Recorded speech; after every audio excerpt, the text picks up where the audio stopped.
Bonjour, bienvenue dans ma bibliothèque. Nous sommes à Montréal le 24 août 2013. Mon nom est Bruno Lalonde. Aujourd'hui, je vous lirai rien, j'ai pas le temps, j'ai une journée de fou. Oui, une autre. Et ce matin, je peux vous le dire, nous signons notre premier contrat avec d'éditeur, avec quelqu'un de bien connu, Jean-Claude Bernheim, qui a écrit un livre, j'en dirai pas davantage aujourd'hui, et je coédite ce livre avec un jeune éditeur qui est également assez connu. Je n'en dirai pas davantage. Je vais lui demander la permission si je puis le nommer dans l'une ou l'autre de mes vidéos. Et cet éditeur-là, nous appartenons à deux familles politiques opposées. Lui, il est de droite. Moi, je suis de gauche. Je dirais gauche modérée. Et voilà. Et nous avons pris connaissance de ce manuscrit qui a été refusé par quelques maisons d'édition, La Peur.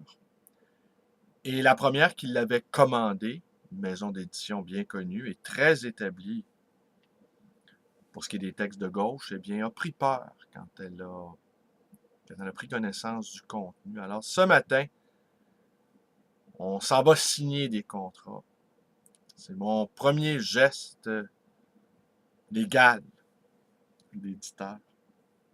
Par ailleurs, aussi hier à la librairie, visite de David, visite de Jean-Paul, visite de Michel et visite aussi d'Alain, un facteur à la retraite qui est un grand, grand, grand lecteur. Nous avons discuté de toutes sortes de choses, dont la fameuse loi que prépare le Parti québécois sur la laïcité, dis-je. Et ça nous apparaissait plutôt malhabile dans le contexte actuel. Et ça nous paraissait également comme une basse manœuvre électorale pour se faire réélire. Je n'en dirai pas davantage là-dessus, se faire réélire le Parti québécois. Je n'en dirai pas davantage là-dessus aussi. Je vais vous révéler une autre chose qui va sans doute vous intéresser au plus haut degré. Ma mère est tombée amoureuse. Ma mère qui a eu 70 ans, il y a quelques semaines à peine. Je lui avais fait la mention que peut-être je l'avais dit dans l'une de mes vidéos, qu'elle était tombée amoureuse. Et je m'attendais de sa part à une réaction un peu t'as pas d'affaire à dire ça sur YouTube, que je suis tombée amoureuse. Eh bien non, elle m'a dit dis-moi dans quelle vidéo tu l'as fait dans quelle vidéo as-tu dit cette chose-là? Je vais m'empresser d'aller l'écouter. Voilà, c'est ça l'amour, on a envie que tout le monde le sache. Et elle me répète également que son nouveau compagnon, il est gentil. Et j'ai entendu aussi d'autres hommes se plaindre que des femmes en viennent à penser que la gentillesse chez un homme est la qualité principale. Oui, je dirais la gentillesse, oui, il y a un moment dans la vie où on ne peut absolument pas supporter d'avoir un compagnon insupportable. Parce que les feux de la passion, les feux de l'amour physique s'étant un peu atténués, eh bien, on recherche un homme qui sera d'agréable compagnie, qui sera gentil, qui sera généreux, qui ne sera pas agressif, qui ne sera pas revanchard, qui ne sera pas un individu finalement un peu désagréable, comme nous pouvons savoir l'être dans la jeunesse où nos sens et la passion s'emparent de nous. Le feu est un peu éteint, mais curieusement, les exigences augmentent. D'autres formes d'exigences. Alors, ma mère est amoureuse et Quand quelqu'un est amoureux ou amoureuse, eh bien, et que cet amour-là est partagé, eh bien, on veut le faire savoir à la terre entière. Alors voilà. Aussi, je vais conclure là-dessus. Hier, on a eu encore une discussion, David et moi, sur le- la politique du prix unique, la politique du prix unique dans le monde du livre. Quant à moi, je pense que c'est repeindre les fauteuils d'un Titanic en perdition. Je pense que le monde du savoir, de la connaissance, du papier, des livres, est entré dans une zone de turbulence incroyable, que toutes les cartes vont être redistribuées, que le rapport à l'imprimé, que le rapport à l'écriture, que le rapport à la lecture, au savoir, à la connaissance, est en plein bouleversement.